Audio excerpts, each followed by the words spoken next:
I'm joined right now live on the bench with LSK President.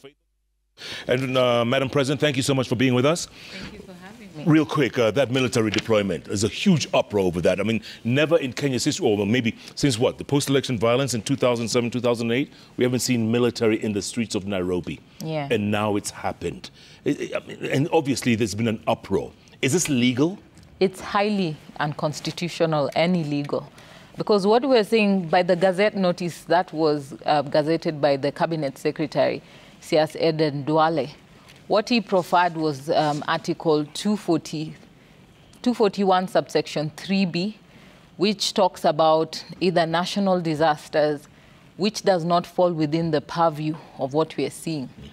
And the provision now that they're trying to fall under is Article 241, subsection 3C, which now calls for police to come and assist in any unrest in the country.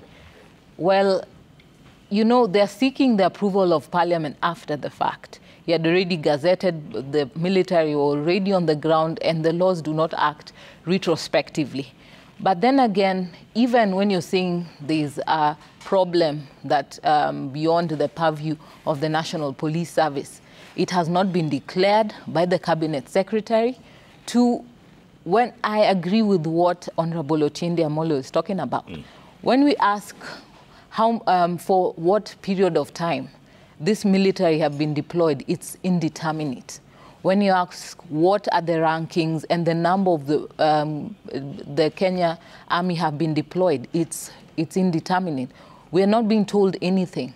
And that's why it's like you're actually putting this as a military state.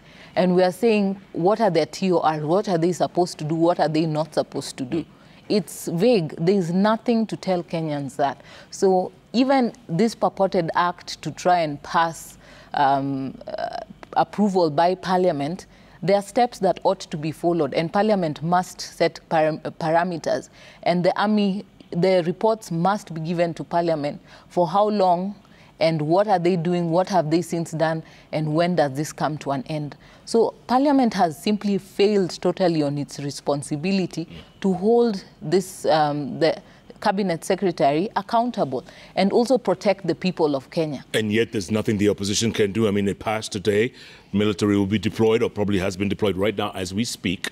What's the next step? I mean, LSK has gone to court. We have gone to court and will be appearing before the judge tomorrow morning, and we are hopeful that the judge will look at our petition and see the reality of what this will mean to Kenyans. It will erode the rights of Kenyans to freely participate and to freely engage in their normal livelihoods. Who puts the army on their people? We are not in an unrest. If you see, apart from the areas that people were protesting, the rest of the country was going on in their normal business.